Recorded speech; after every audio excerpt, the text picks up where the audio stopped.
chapitre 6, verset 12. Si vous avez difficile à retrouver Zacharie, c'est juste après Agé et avant Malachie. Alors si ça aussi c'est compliqué, il y a des Bibles, il y a des tables et des matières.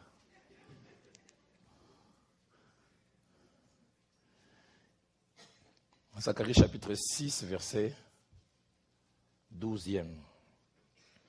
Tu lui diras, ainsi parle l'Éternel des armées. Voici un homme dont le nom est Germe, germera dans son lieu. Un nom dont le nom est Germe, germera dans son lieu. Comment vivre une vie pleine, les pasteurs a rappelé tout à l'heure, les canevas tels que nous l'avons donné les premiers jours et que nous essayons de suivre. Hier, nous avons commencé à voir les lois de la vie.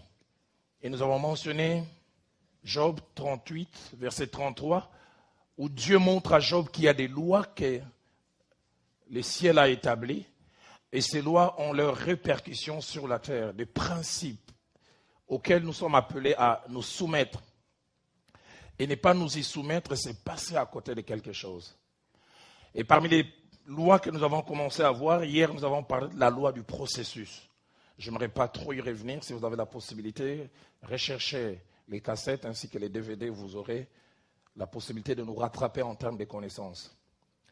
Et ce soir, j'aimerais, selon que le temps va nous permettre, d'aborder deux autres lois qui nous amènent vers l'accomplissement de ces destins qui nous rend capables de vivre une vie pleine. La deuxième loi, c'est la loi de la préparation. La loi de la préparation. Qu'est-ce que je veux dire par là? Tous ceux et tout celui que Dieu appelle à vivre une vie pleine, Dieu ne l'amène pas du coup comme l'avant dit hier. Dieu fait un processus. Mais au-delà du processus, Dieu nous prépare. Le terme préparer signifie quatre choses. Premièrement, préparer, c'est rendre prêt avant l'utilisation. Il y a dessein, il y a projet d'utilisation, et puis on rend prêt. Je sais que bientôt je veux aller couper du bois, j'essaie de bien limer ma machette, afin qu'au moment de l'utilisation, je puisse avoir les résultats maximaux. Deuxièmement, préparer, c'est mettre un outil ou un instrument en état de remplir sa tâche pleinement. Mettre un outil ou un instrument en état de remplir sa tâche pleinement ou de jouer son rôle. Troisièmement, préparer, c'est disposer au mieux une chose en vue d'une utilisation prochaine. Disposer au mieux une chose en vue d'une utilisation prochaine. Dans Jean au chapitre 14, Jésus-Christ dit au verset 2, « S'il n'y avait point de place, je vous l'aurais dit, il dit, je m'en vais vous préparer une place. Je veux disposer au mieux un endroit, afin que quand vous y venez, que tout soit prêt. » Quatrièmement, préparer, c'est faire passer quelqu'un ou quelque chose par un traitement afin de permettre une utilisation efficace ou la production des résultats adéquats. Et par rapport à la préparation, j'aimerais dire un certain nombre de principes. La préparation attachée à ta marche, à ma marche. Premier principe que j'aimerais dire, la préparation est nécessaire, pour ne pas dire incontournable. Elle est nécessaire, pour ne pas dire incontournable. Dans Psaume 89, au verset 20, c'est l'homme de Dieu qui parle et Dieu lui donne la révélation de l'appel de David et comment David a évolué. Il dit, j'ai trouvé au milieu du peuple un jeune homme et il dit, j'ai élevé au milieu du peuple un jeune homme. Les termes élevé tel qu'il est utilisé là, en araméen ou en hébreu, cela ne veut pas dire faire changer de hauteur. Non, le terme élevé peut aussi être traduit par éduquer. Faire passer par un processus de préparation. Et vous savez, Dieu a compris pourquoi la préparation est importante. quelqu'un est devenu roi sans préparation, Saül il s'appelait.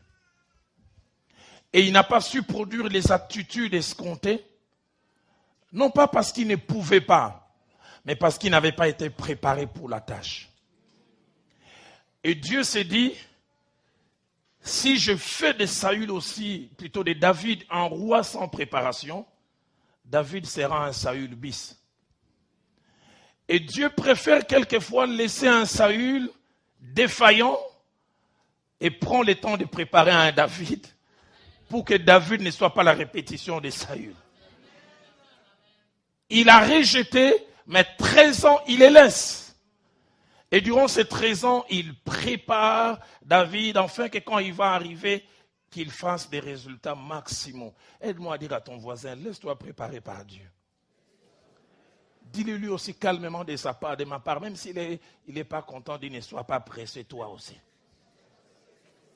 Hein, s'il a l'air triste, dit c'est pas moi, c'est Roland Dallot qui m'a dit de te dire ça.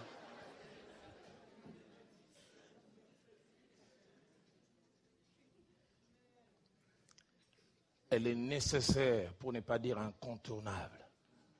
Pourquoi tu n'enlèves pas Saül? Il dit, sinon David sera un autre Saül. Je veux le préparer. Deuxième principe, c'est que la longueur de la préparation dépend de la qualité de notre utilisation future. Plus Dieu veut et va vous utiliser pour de grandes choses, une vie pleine, plus il prendra le temps de vous préparer. Daniel chapitre 1er au verset 5.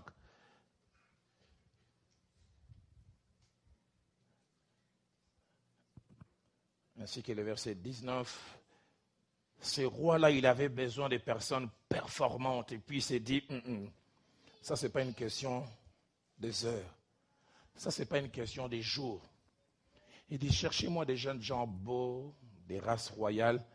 Et il dit, je vais les préparer durant 3 ans. Et ce n'est qu'au bout de 3 ans qu'ils seront au service du roi. Pas avant, pas après. Si je les mets à mon service, une année après, ils ne seront pas performants. 2 ans, c'est après 3 ans qu'ils auront tout ce qu'il faut. Et le verset 19 nous montre qu'au bout de 3 ans, ce roi est venu vérifier et il s'est rendu compte qu'ils avaient assimilé suffisamment. Que des gens à qui nous rendons mauvais service parce que nous les propulsons trop tôt. Ils sont un problème pour eux-mêmes et puis ils deviennent un problème pour nous. La longueur de la préparation dépend de la qualité de notre utilisation future.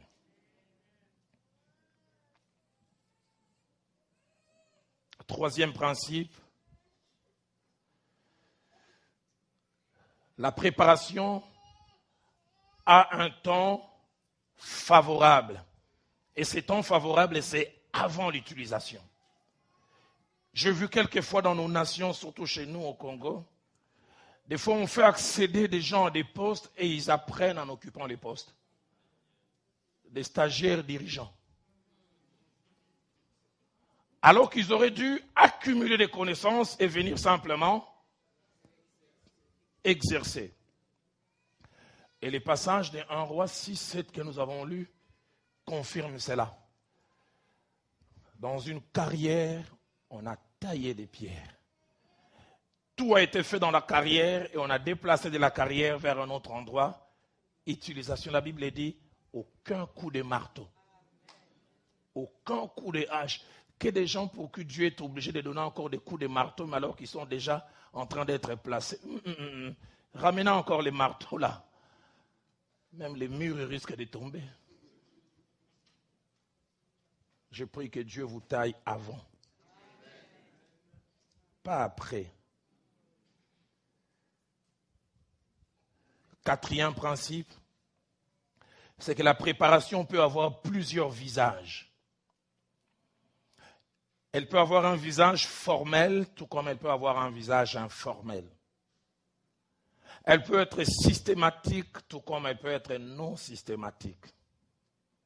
J'aimerais même aller plus loin en disant qu'il y a des choses que Dieu laisse et permet dans notre vie en vue de la préparation qui nous équipe. Et des fois, il ne nous dit pas en sifflant, la préparation a commencé. Des fois, il vous fait passer à votre insu, par des circonstances, par des situations qui vous forment. Il sait où il vous amène et il sait le pourquoi. Quand vous aimez Dieu, vous le craignez, vous voyez même des choses contraires vous arriver, ne vous plaignez pas. Vous savez, au fil des années, j'en ai 49 ans seulement.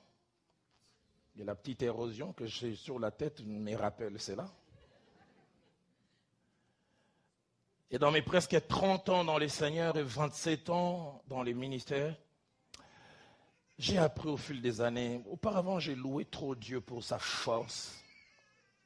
El Shaddai, le Dieu tout-puissant. Mais avec les années, pasteur Élie, j'ai appris à louer Dieu pour son intelligence. J'aime le dire souvent en lingala, Nzambaza Mayele.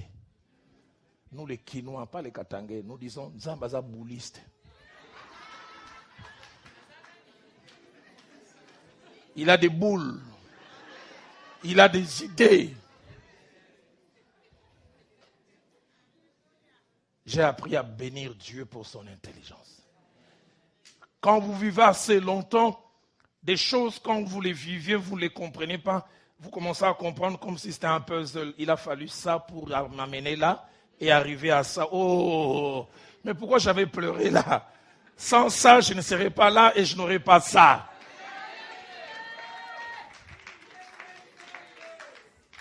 Il y a des murmures pour lesquels, des temps après, ça devient des confessions. Seigneur, pardonne-moi d'avoir murmuré en ces moments. Ne soyez pas prompt à vous plaindre. Vous savez, Dieu ne nous explique pas tout. S'il nous expliquait tout, ça serait glorieux. Si la veille de sa vente, Joseph avait entendu une voix rauque. Joseph, mon fils, demain quand tu iras voir tes frères, ils vont t'attraper, et ils vont te jeter dans une citerne, mais ne crains rien, je maîtrise tout, Joseph. Et puis après, on te vendra dans une maison, et là, une femme va te provoquer des problèmes. Mon petit Joseph, ne crains rien. C'est mon chemin. Les grands pensaient que Dieu reste silencieux. C'est cela, quelquefois, nous voyons le diable là où c'est Dieu.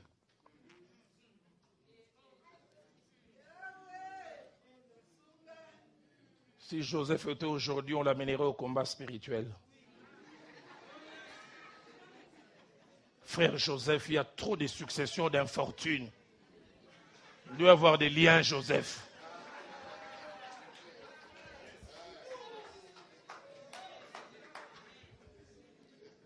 Je ne dis pas que le combat spirituel n'existe pas. Mais je dis quelquefois on voit des démons là où il n'y en a pas.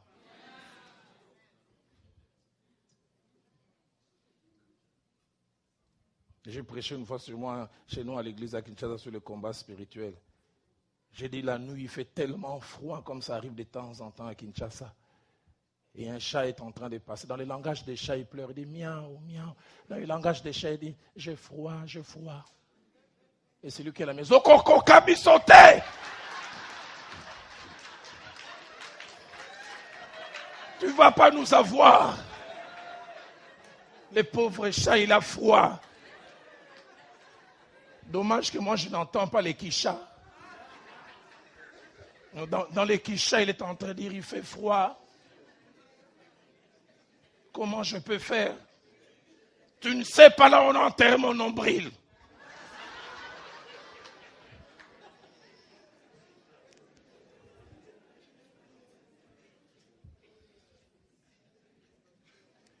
Je disais, j'ai appris à bénir Dieu pour son intelligence.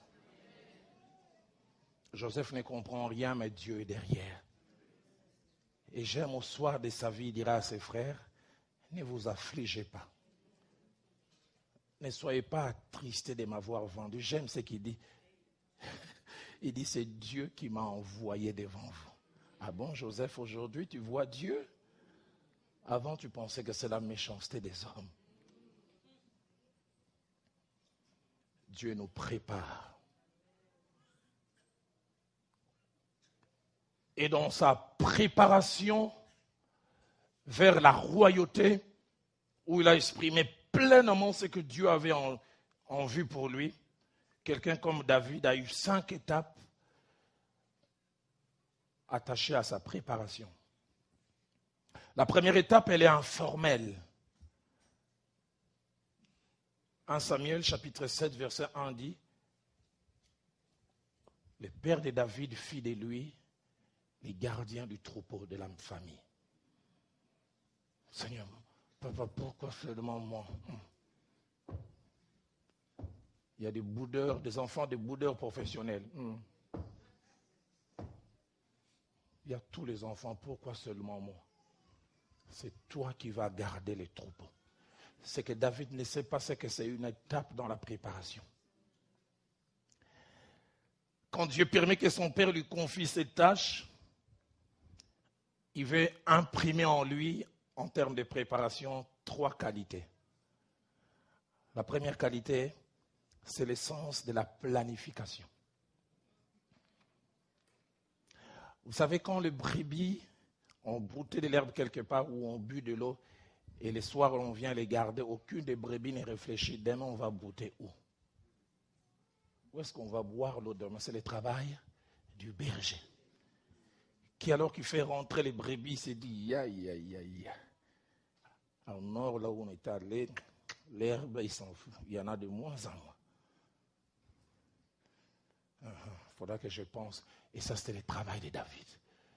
Dieu voulait imprimer dans leur vie. David, les jours qui viennent, quand les gens seront en train de dormir, c'est à toi, les rois, de réfléchir sur leur bonheur. Mais je te donne comme travail, TP, les brebis. Je veux qu'au travers des brebis, tu puisses avoir ces réflexes. J'aimerais dire à quelqu'un, Dieu ne fait rien pour rien.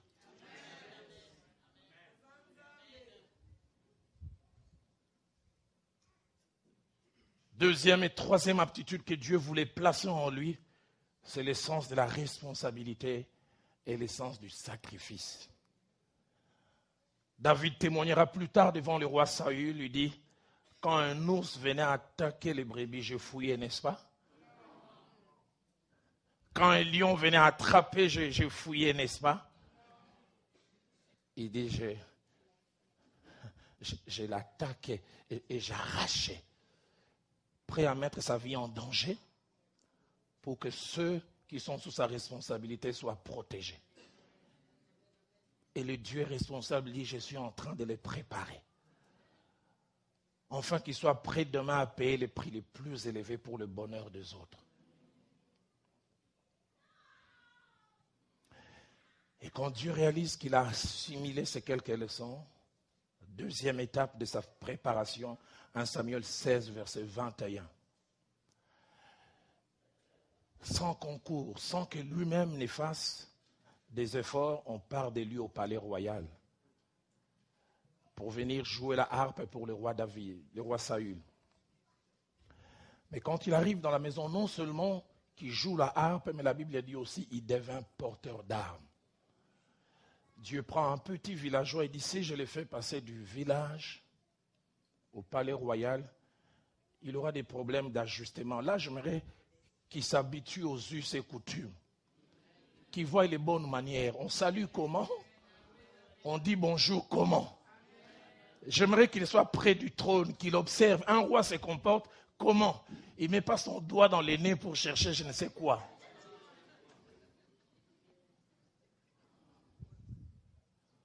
J'ai vu des gens amenés à des postes de responsabilité.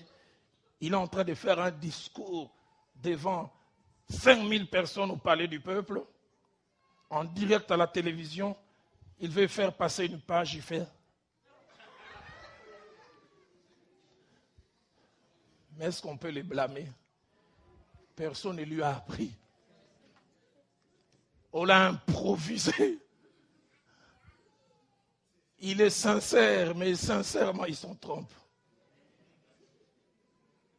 Et Dieu dit non, je vais préparer David. Qu'il côtoie la royauté, qu'il voie. Ah bon, c'est comme ça que l'on mange.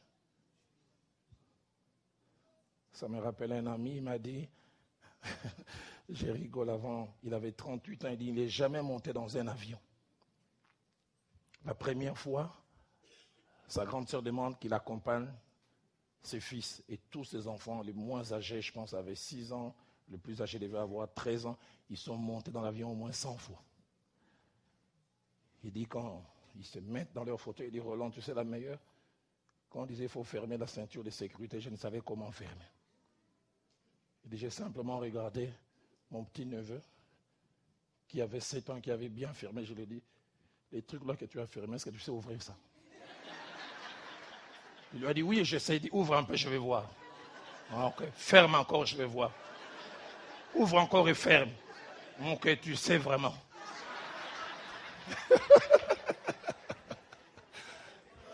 Mais il est en train d'apprendre.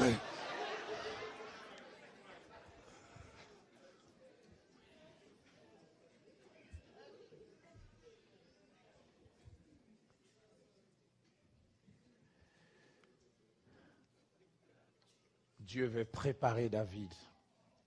Il imprime des choses en lui. Troisième étape de la préparation de David, 1 Samuel chapitre 22, verset 1 à 2. Quand Dieu estime qu'il a déjà acquis ça, sens des responsabilités, planification, il a appris aussi l'organisation ainsi que la planification. Dieu dit, je l'amène au palais pour qu'il maîtrise les comportements. Dieu dit, j'aimerais lui donner un petit cours de la gestion des ressources humaines. 1 Samuel 22, verset 1 à 2, il dit, tous ceux qui avaient des dettes, tous ceux qui avaient des créances, tous ceux qui étaient mécontents vinrent autour de lui et il devint leur chef. Chef de 400 personnes. À l'époque où moi j'ai grandi à Kinshasa, vers les années 73, 75, les gens forts, leur nom s'est terminé par os. Kingos, Ngokotos, Rabos, Niakos. Je ne sais pas au Katanga, c'était comment? Pareil, Pecos. Et donc, David, il ne dirigeait que les Pecos, les Ngalos, des gens sans foi ni loi. Tous ceux qui avaient des dettes, Dieu dit, tu auras dirigé un pays où tout le monde ne sera pas bien. J'aimerais que tu apprennes à diriger des gens difficiles. Et je te donne un petit échantillon. Gère-les, des mécontents, ceux qui ont des dettes, des murmureurs professionnels. Mais ce que j'aime, il les a transformés en vaillants héros. Votre leadership se mesure à la capacité d'influencer les gens et de les changer. 400. Et ils se sont soumis à lui. Préparation. Seigneur, aide quelqu'un à comprendre que ce chemin par lequel tu es en train de le faire passer, c'est une préparation. Même ces jobs que tu fais, où tu as ces petits Mexicains qui te traitent d'une manière, quand tu es là, tu regrettes. Moi, j'ai un diplôme de l'uniqué, tu vois. Dieu sait ce qu'il est en train de faire. Dieu ne fait rien pour rien. Quatrième étape de sa préparation, 2 Samuel chapitre 2, verset 4. David devint roi, mais des 2 tribus. Dieu aurait pu directement lui donner la royauté. Mais Dieu va avec lui. Les brebis, 400 hommes, et puis 2 tribus. Et là, il commence à voir les réflexes du roi. Et quand Dieu comprend que c'est bon, 5e étape, et c'est la finalité, 2 Samuel 5, 1 à 4, il est roi de tout Israël. Et le comble, c'est qu'entre la 4e étape et la 5e, 7 ans et 6 mois. Et ce qui est bizarre, c'est que quand Dieu avait promis à David qu'il allait devenir roi, il lui avait dit qu'il allait succéder à Saül. Et David est étonné quand lui, les maquisards, il apprend qu'on a un roi au nom bizarre, Ishboshet. J'aurais été David, je dirais à Dieu en lingala, nous ne sommes pas entendus comme ça. D'où est venu cet homme au nom compliqué? J'aimerais dire à quelqu'un, Ishboshet ne tue jamais la promesse de Dieu. Même quand tu le verras sur le trône, sache qu'elle est trônée à toi. Dieu lui-même sait comment faire pour te donner ce trône. Même Joseph aussi a eu sa préparation avant qu'il ne soit placé en position d'exercer un leadership et d'être le canal qui a accompli les plans ainsi que les projets de Dieu. Il a connu la maison de Potiphar. Genèse 39, 4 à 5 nous en parle. Potiphar lui confia tout. Il devient l'intendant. C'est lui qui vérifiait la quantité qu'il y avait d'huile, la quantité de riz, pas de rupture de stock. Dieu ne fait rien pour rien. Les aptitudes qui nous rendent capables de diriger un pays commencent par la maison des Potiphar. Celui qui sait maintenir l'intendance dans la maison des Potiphar saura demain maintenir l'intendance dans un pays. Je n'ai pas toujours compris, très jeune dans notre foi, on nous a confié des cellules. Et j'ai pu vous dire, dans nos cellules, nous étions presque des pasteurs. De telle sorte que plus tard, devenu pasteur, pas beaucoup de nouvelles choses. Et ceux qui ont manqué ce cursus manquent beaucoup. Dieu ne fait rien pour rien. Et de la même manière qu'il a fait avec David, quand il a estimé que ce qu'il devait apprendre dans la maison de Potiphar, il a appris ressources, gestion des ressources humaines aussi dans la prison. Genèse 39, verset 22, il arrive en prison, on fait de lui chef de la prison. Le petit jeune homme dirigeant des gens au casier judiciaire sombre. Mais Dieu sait ce qu'il fait. J'aimerais que vous et moi ayons cela. Souvenez-vous, le 4e principe que j'avais mentionné, c'est que la préparation peut avoir plusieurs visages. Et le 5e principe que j'aimerais que vous et moi nous puissions noter, c'est que c'est Dieu qui sait, lorsque la préparation est complète, et que le temps pour nous de passer à autre chose est arrivé. Il arrive des fois, nous estimons c'est suffisant, mais lui dit c'est pas encore suffisant. Il y a encore des inputs que je dois faire et des outputs aussi. Combien on s'estime prêt alors qu'on ne l'est pas encore réellement.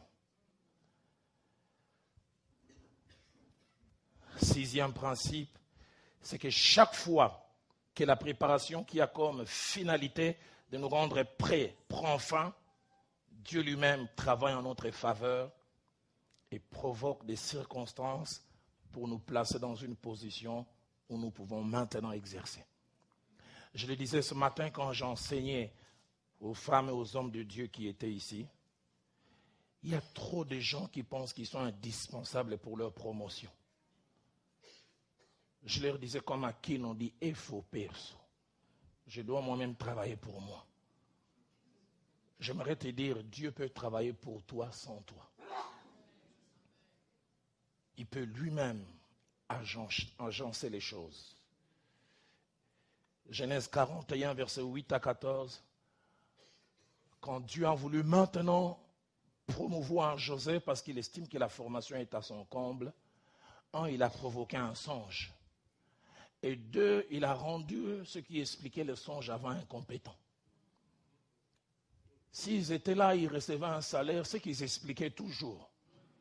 Mais ces jours-là, ils étaient rendus incapables d'expliquer parce que Dieu voulait promouvoir quelqu'un. J'aimerais te dire, ce qui est à toi, ça reste à toi. Rien ni personne ne peut t'empêcher d'avoir cela. Et j'aime ce qui est dit. On fit sortir Joseph en prison en hâte. Je prie que tes bénédictions viennent hâtivement. De manière précipitée. Et le voilà qui est placé en position de responsabilité. La 3e loi que je veux que nous puissions voir ce soir, avant que nous puissions passer un petit moment dans la prière, j'ai à cœur qu'on prie ce soir avant de quitter ces lieux, c'est la loi de la localisation. Il n'y a pas de vie pleine non attachée à un endroit. Parler de localisation, c'est de parler d'une position fixe et déterminée d'une personne ou d'une chose dans l'espace. Quand on dit c'est localiser, on veut dire s'implanter à un endroit où sont racinés. En lisant et en étudiant la parole de Dieu, on se rend compte d'une chose, l'importance de l'emplacement géographique. Étonnant en lisant la parole de Dieu. Genèse chapitre 12, verset 1, lorsque Dieu appelle Abraham, écoutez ce qu'il dit, va-t'en de ton pays, de ta patrie, de la maison de ton père. Seigneur, pourquoi tu ne peux pas faire ces choses là où il est? Pourquoi tu dois coûte que coûte les déplacer géographiquement? Va-t'en, bouge. J'aimerais dire, certaines choses sont attachées à un endroit. Si tu n'es pas à l'endroit de la chose, tu n'auras pas la chose de l'endroit. Genèse chapitre 22, verset 2. Lorsqu'il veut qu'Abraham puisse offrir un sacrifice bizarre, lui-même lui indique l'endroit. Dieu dit, prends ton fils, ton unique, celui que tu aimes, va-t'en du pays de Morija. Et là, offre-le en holocauste. Va-t'en. Mais Seigneur, je peux le faire ailleurs, à Morija. Pas ailleurs. Il y a un secret dans la Bible attaché au lieu. Luc 24, verset 49. Jérusalem est devenu un endroit difficile à vivre à cause de la persécution. Mais Jésus fait la promesse à ses disciples et dit, voici, j'enverrai sur vous ce que mon Père a promis. Mais vous, restez dans la ville. Restez à Jérusalem. Mais Jérusalem est impopulaire, restez là. Mais Seigneur, pourquoi je n'irai pas à Béthanie que le Saint-Esprit me suive là? Tu seras à Béthanie, tu n'auras pas le Saint-Esprit. Il y a un rendez-vous divin, mais à un endroit. Ce que j'aimerais enseigner ce soir, c'est de vous dire ces trois principes et je vous prie de les noter. Le tout premier, c'est que tout endroit n'est pas l'endroit de l'accomplissement de notre destin. Tout endroit n'est pas l'endroit de l'accomplissement de notre destin, l'endroit où nous allons vivre pleinement. Tout endroit ne l'est pas. Deuxième chose que j'aimerais dire, c'est qu'il y a des endroits spécifiques auxquels appartient notre épanouissement et notre éclosion. Des endroits qu'il faut identifier, des endroits vers lesquels il faut aller et des endroits où il faut rester.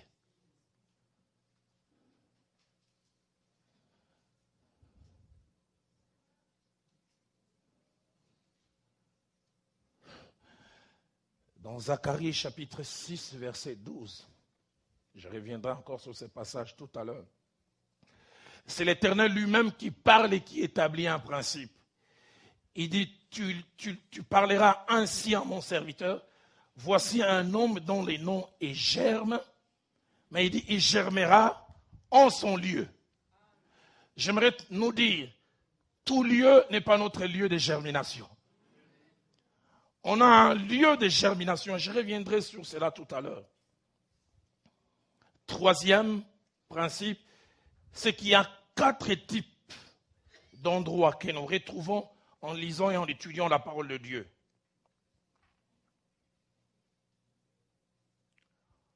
Premier type d'endroit, il y a des endroits que Dieu permet que nous puissions transformer. Des endroits qui changent à cause de nous. Psaume plutôt 84, verset 7. Lorsqu'il traverse la vallée de Baca, il la transforme en un lieu plein de sources. Elle n'a pas certaines choses, mais parce que moi j'arrive là, cet endroit il est transformé. Deuxièmement, il y a des endroits qui nous transforment, mais négativement. Ruth, chapitre 1er, verset 20 à 21, nous parle de Naomi, ainsi que son mari. Ils habitent un endroit appelé Bethléem, supposé la maison du pain. Mais la maison du pain est attaquée par la famine.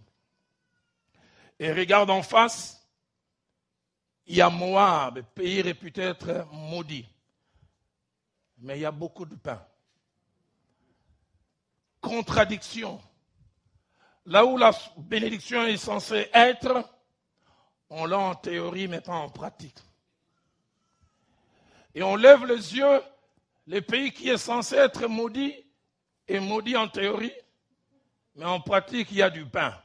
Faut-il rester là où on a les choses en théorie mais pas en pratique? Ou bouger là où en théorie ils sont maudits, mais en pratique il y a du pain? Étonnant les phrases que la Bible utilise. La Bible dit cet homme appelé Elimelech et sa femme, la Bible dit il partit pour faire un séjour. Les termes séjour-là, en araméen veut dire ils sont partis juste pour un temps, c'est-à-dire allons juste retirer ce qu'il faut et nous allons revenir. Mais la Bible dit quand ils arrivent à cet endroit, ils y demeurent. La version en araméen dit quand ils arrivèrent à cet endroit les attacha. Et ce qui était l'endroit des rêves pour apporter des solutions aux problèmes est devenu un endroit des problèmes. Elimelech mourut. Maclon et Clijon moururent. De telle sorte que Naomi elle-même, elle décide, je ne m'appelle plus Naomi qui veut dire grâce, parce que je n'ai plus rien de gracieux. Appelez-moi Mara, amère. Et quand elle rentre à Bethléem, les gens la regardent, écoutez ce qu'elle dit. J'étais allé les mains pleines et Dieu me ramène les mains vides. Qu'est-ce que Dieu a à voir dans ça? Si tu avais les mains pleines, pourquoi tu étais parti?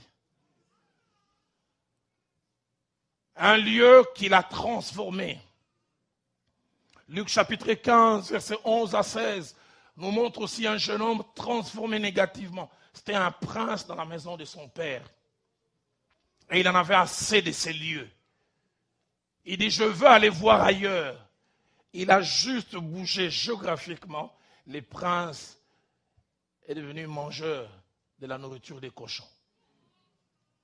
Simplement parce qu'il a bougé géographiquement. Mais ce que j'aime, de la même manière, un mauvais choix l'a fait bouger d'un endroit pour l'appauvrir, mais un autre choix correctif l'a fait revenir à l'endroit où il a récupéré certaines choses. Troisième type d'endroit, il y a des endroits où il y a notre provision et qu'il nous faut découvrir et rester. Dans 1 Roi chapitre 17, versets 3 à 4, alors qu'il y a la famille dans les pays, Dieu envoie un message à Élie. Il dit, va au torrent de Kérit. Et j'aime ce qu'il dit après, je te nourrirai là. Dites avec moi, là. Pas ailleurs. J'aimerais vous dire, si vous n'êtes pas dans votre là, vous allez mourir de faim. Parce que Dieu donne un cours de géographie au corbeau. En disant, chaque fois tu iras 5 degrés longitude est, 8 degrés longitude nord. C'est à cet endroit que tu jetteras le pain le soir et la viande. J'aimerais dire à quelqu'un, ton pain et ta viande peuvent descendre à un endroit et toi tu es ailleurs, mourir de faim sincèrement et maudire Dieu. Alors que ton pain et ta viande sont en train de pourrir quelque part. Va au torrent, je te nourrirai où? Là. Aidez-moi à poser la question à votre voisin, êtes-vous dans votre là?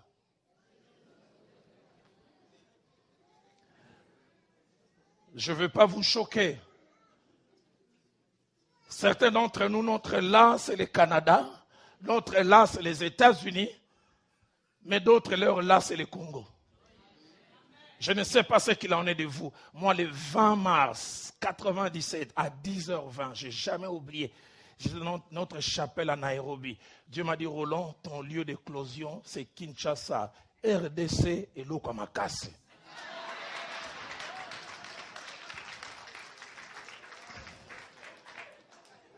C'est mon là. Je viens de temps en temps ici, j'ai joui de vos bonnes routes, mais j'ai rentré dans mon là. Je dois vous dire entre nous. Quelquefois quand je rentre au Congo, c'est avec tristesse sur le plan humain. Tu arrives ici, tout est désordonnant à l'aéroport, tout le monde te sourit. How are you doing? Tu atterris juste en disant, hey, yo, Yakawa! Et moi-même, quand j'arrive, je dis, eh, Fumunzambi, Fumunzambi, Mambu Masobele. Seigneur, les choses sont abîmées ici. Mais n'empêche, malgré ça, c'est mon là. C'est là où mon pain descend.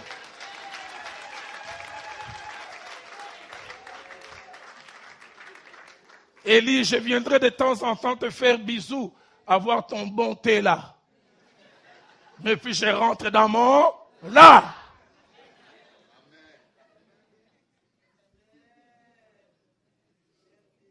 Un jour, je sors de chez moi, j'entre sur le boulevard du 30 juin.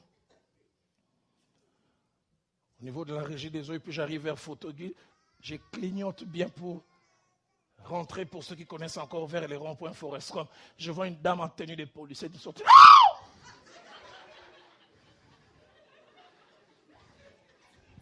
Tu n'avais pas clignoté. Je dis, mais les clignotés encore, les dit en retard.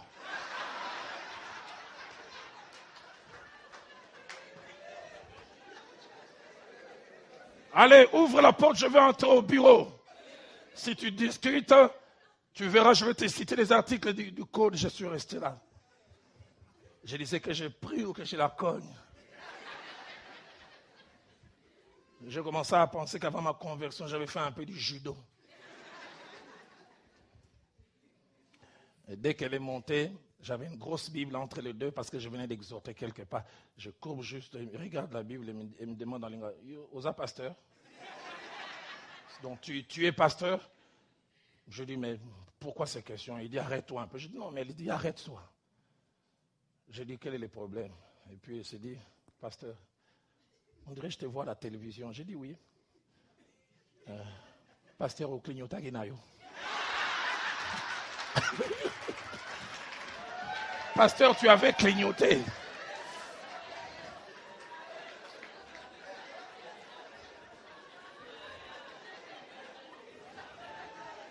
Tu avais réellement clignoté. Et je lui dis, où est le problème? Il dit, j'ai faim.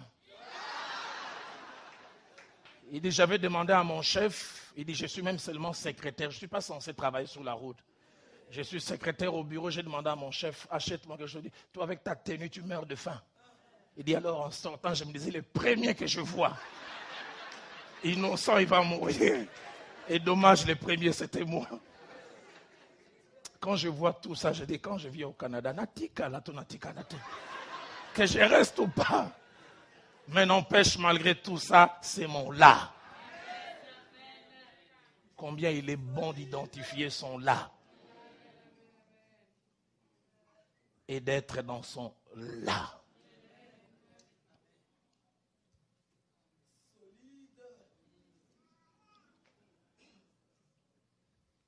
Quatrième type d'endroit. Il y a des endroits qui sont neutres. Ces endroits, quand vous y êtes, ils ne vous enrichissent pas. Ils ne vous appauvrissent pas. Des endroits qui ne vous changent ni positivement, ni négativement. Mais j'insiste pour dire, comme Zacharie 6, 12 dit, tu diras ainsi à mon serviteur, un homme dont le nom est germe, germera dans son lieu. Prenez un peu un pommier, allez les planter dans la forêt équatoriale, malgré le jeûne et les prières. Ça ne va jamais germer, parce que ce n'est pas son endroit. Tu le déplaces simplement, tu l'amènes à Ottawa. Il se met à te sourire. Il dit, mais où est-ce que tu étais avant pour me placer ici? Seigneur, aide-moi à être à mon endroit. Je ne vais pas vous influencer. Certains d'entre vous, vous n'êtes pas appelés à rester ici éternellement. Et vous le savez au fond de vous. Certains d'entre vous doivent élever les enfants, aider les enfants à aller jusqu'à un certain niveau et puis retrouver votre là. Mais d'autres doivent rester ici, ne bougez pas. Venez en congé à Kin. Nos moustiques vont vous accueillir parce qu'ils aiment votre peau douce. Ils vont bien vous piquer. Mais puis revenez ici. comment il est important de connaître sa localisation. Les termes germer utilisés ici, en hébreu veut dire c'est développer.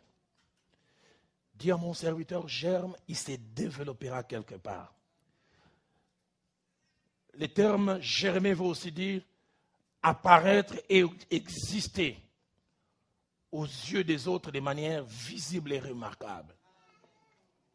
Dis à mon serviteur qu'il a un endroit où il se développera et il apparaîtra de manière remarquable. Certains n'atteindront jamais la pleine forme que Dieu a pour eux en restant à un endroit. Il vous faut être à l'endroit voulu par Dieu. David, dans son parcours, il a eu quelquefois difficile à quitter certains endroits de lui-même. Il a fait lorsqu'il a su que sa vie était en danger. 1 Samuel chapitre 19, verset 12, il ne pouvait pas quitter les palais royaux. C'est au moment où sa vie a été menacée qu'il a bougé. Je parlerai tout à l'heure avant de conclure des endroits qu'il ne faut jamais quitter.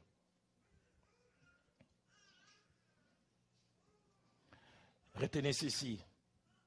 Les endroits où nous allons ne sont pas simplement de lieux géographiques neutres.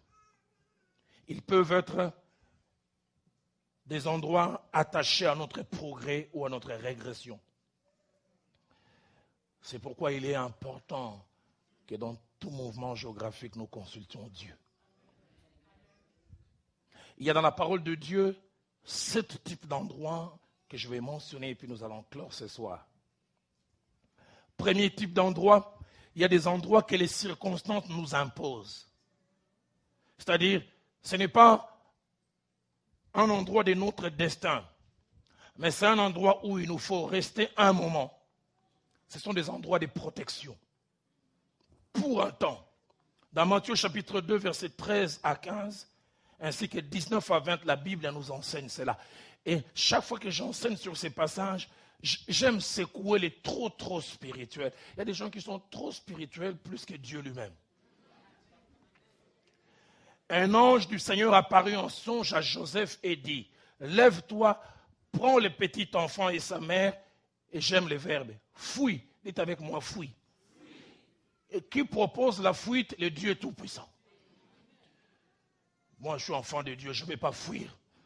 Moi, je vais rester ici. La Bible dit, nous ferons la guerre et nous ne vaincrons pas. Et Hérode, c'est qui? Moi, je suis Joseph. Hérode ne nous fera rien. Dieu dit, prends l'enfant et fuis. Fuis. Fuis. Quand on grandissait, petit garçon qui chanson disait, tout l'amour ici. Fuis. 4 pattes. Fuis. Déplace-toi. Et va en Égypte. Et j'aime ce qu'il dit, jusqu'à ce que ceux qui en veulent un enfant puissent mourir. Mais Joseph avait conscience, c'est un endroit momentané, avec comme objectif la protection. Je ne resterai pas ici éternellement. Mais ce que j'aime encore plus tard, le même Dieu, sentant que l'adversité est partie, verset 19 à 20, quand Hérode fut mort, un ange du Seigneur apparut en songe à Joseph et lui dit, retourne, prends le petit enfant et sa mère, va dans le pays d'Israël, car ceux qui ont voulu à la vie du petit enfant sont morts. Pourquoi Dieu savait que c'est le lieu de vivre pleinement pour Jésus, c'était Israël. Mais pour un moment de protection, je te déplace en Égypte. Mais ne reste pas en Égypte. J'aimerais dire à un Jésus que Dieu a déplacé en Égypte, retourne en Israël le moment venu.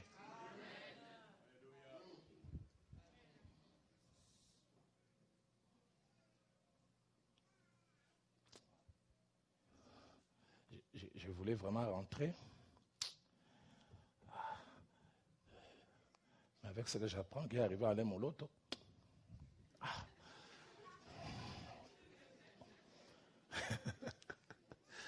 Si Dieu dit rentre, fais quoi? Juge chapitre 11, versets 1 à 6. nous parle des endroits où les gens nous chassent et nous déracinent, mais où Dieu lui-même viendra nous remettre. J'aimerais dire, il y a des endroits où les gens vous enlèvent des forces, mais parce que Dieu sait que c'est votre endroit de vivre pleinement, il vous fera lui-même remettre. Ils chassaient, Jephthé, tu ne vas pas hériter avec nous. Dieu laisse qu'une situation arrive, une guerre, ils essayent de tout faire, rien du tout. Entre eux, ils se regardent. Il y a quelqu'un qui peut mieux faire le leadership. Ils se regardent dans les yeux, personne n'a le courage de citer les noms. Puis l'un des dit, cite le nom, il dit, et si exactement, moi aussi j'ai pensé à lui. J'aime comment Dieu fait. On l'a chassé pour qu'il ne règne pas sur une famille, mais quand Dieu le fait retourner, il règne sur un pays. Laisse Dieu faire ce qu'il sait faire. Lui-même, les remet, ils sont allés les chercher. Troisième type d'endroit, il y a des endroits difficiles, mais qu'il ne nous faut pas quitter, car ils ont des choses qui nous appartiennent. Je l'ai mentionné, Luc 24 et 49, persécution en ce moment, mais Jésus dit, restez dans la ville, jusqu'à ce que vous soyez revêtus de la puissance d'en haut. Pour attendre le Saint-Esprit, ils voyaient des militaires passer. Où sont les gens de Jésus? On veut les tuer leur maître. Où sont-ils? Et la Bible dit qu'ils avaient les portes barricadées, mais c'est l'endroit où il fallait attendre. Quatrième type d'endroit, il y a des endroits que nous devions quitter, car les gens ne reconnaissent pas notre grâce en ces lieux, et retrouver l'endroit où notre grâce est célébrée. Je l'ai enseigné ce matin en lisant Jean chapitre 10, du verset 1er au verset 39, plus de 4 reprises on veut lapider Jésus. On lui dit, tu te fais passer pour le Fils de Dieu. On veut le lapider. Toi qui es un homme, tu te fais passer pour Dieu. Mais bizarre. Jésus bouge simplement géographiquement. Le verset 39 dit, Jésus alla jusqu'au Jourdain, à l'endroit où il fut baptisé. Il y resta là. Et le verset 42 dit, tous ceux qui vinrent crurent en lui. Souvent nous voulons rester là où les gens ne croient pas en nous. Alors qu'il nous suffit simplement de bouger géographiquement, nous retrouverons un endroit où les gens croient en nous. Vous restez, vous voulez... Il ne faut pas changer la vie pour l'engagement. Je ne resterai pas jusqu'à ce... Bouge simplement. Il arrive à un autre endroit, ils crurent en lui. Cinquième type d'endroit, il y a des endroits qui contiennent notre éclosion et où les circonstances apparemment malheureuses nous envoient. Nous n'y allons pas parce que nous voulons, mais c'est Dieu qui nous envoie malgré nous. Genèse 37, 28 et 36, Joseph est vendu par ses frères en Égypte, un peu comme lui faire du mal. Voici les faiseurs de songes qui arrivent. Venez, tuons-les, nous verrons ce que deviendront ces songes. Apparemment, ils pensent qu'il les jette dans les oubliettes. Mais c'est qu'ils ne savent pas qu'il envoie à l'endroit où il va vivre pleinement. Vous savez, il y a des poubelles qui se transforment en villas. Les gens te jettent, mais ils voient ce que Dieu fait avec la poubelle et la poubelle devient valeureuse. Sixième type d'endroit, il y a des endroits où nous ne devons pas aller, sinon nous sécherons, spirituellement, matériellement, financièrement. Abraham ose descendre en Égypte à cause de la famine. Il est obligé d'être intercesseur de sa femme. Parce que pour se protéger, il dit, va dire au Pharaon que je ne suis pas ton mari, que je suis ton frère. Pauvre Pharaon, chaque jour à 6 heures, il voit quelqu'un vient toquer. Je viens simplement savoir si ma soeur va bien.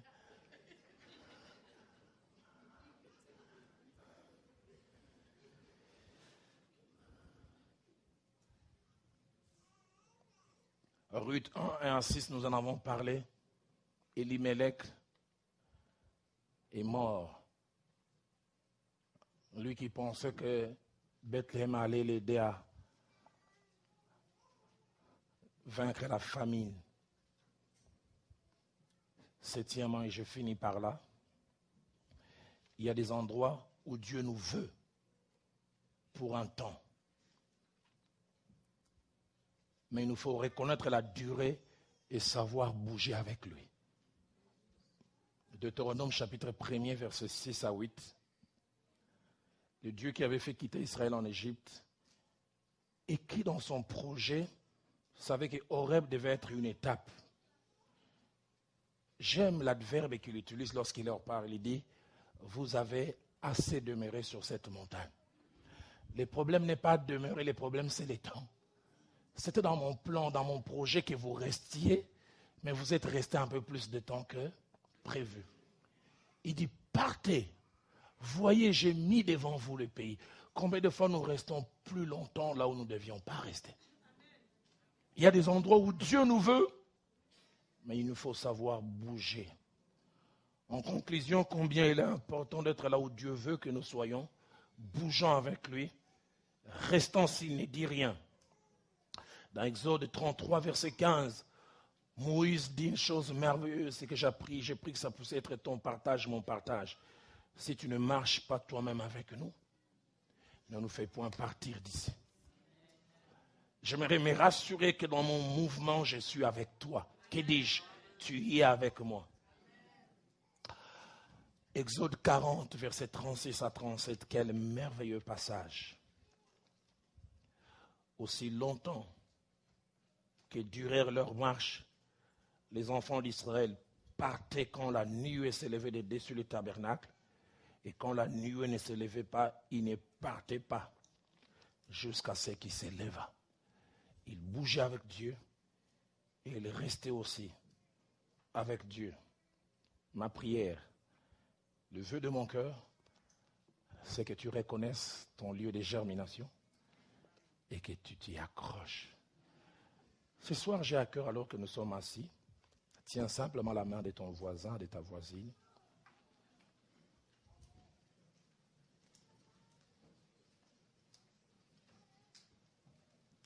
J'aimerais inviter mes frères et sœurs, les musiciens, ils vont nous aider juste pour un petit moment. Je ne sais pas quel est le cantique que Dieu va leur inspirer. Mais je voudrais que tu pries pour ton frère et ta sœur que tu tiens. Seigneur, je ne sais pas dans quelle phase de préparation tu es en train de faire marcher mon frère et ma sœur. Aide-la à être souple, à te laisser faire ce que tu veux, quand tu veux et comme tu veux. Aide-les à ne pas être comme de l'argile résistante entre les mains du potier. Parce que plus l'argile est résistante, plus elle retarde le processus. Mais prie aussi pour ton frère et ta sœur en disant, Seigneur,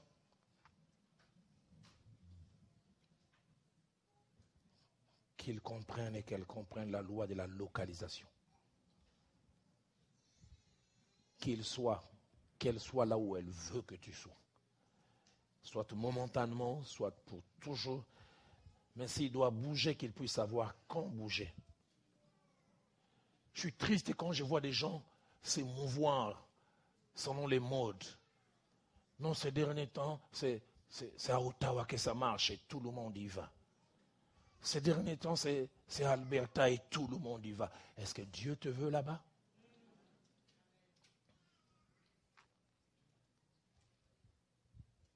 Ah non, j'ai appris, mais ces derniers temps aux États-Unis, c'est vers Colorado que ça marche. Tous ceux qui y vont réussissent. Est-ce que Dieu te veut là? Je ne sais pas quel est le cantique que Dieu va inspirer à nos bien-aimés. Ils vont nous l'entonner un petit moment. Nous allons les chanter.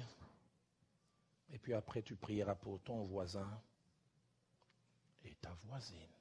Je sens même dans mon cœur un peu commencer à élever nos voix et la musique va nous suivre après.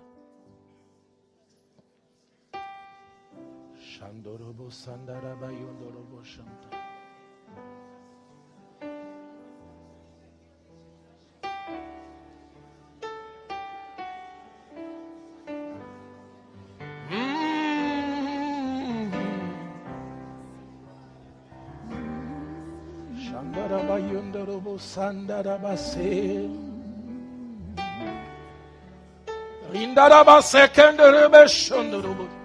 Je sais dans mon cœur, il y a quelqu'un qui sent le désir de se mettre à genoux. N'hésite pas de le faire.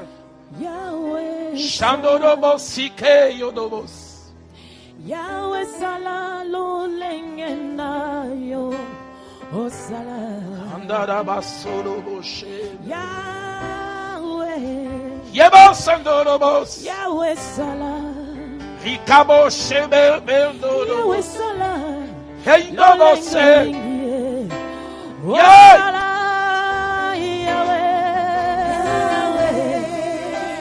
Yahweh Shebe. Yahweh Salalo Lengenayo. Yekobo Shebo. Lendobo Shebo. Rikabo Shebo. Yahweh Salalo. Lebo.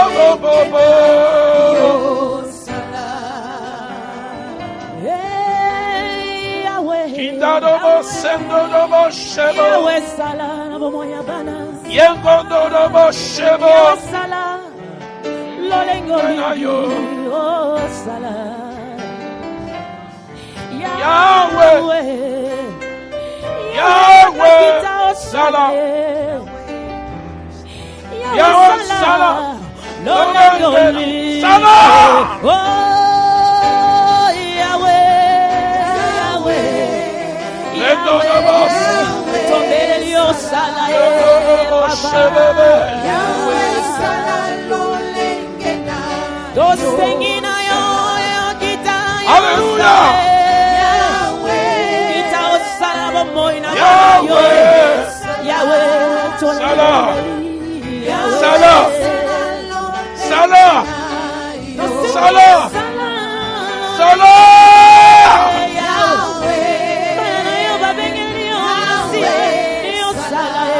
Oh Baba, Yahweh Salah Lengenayo.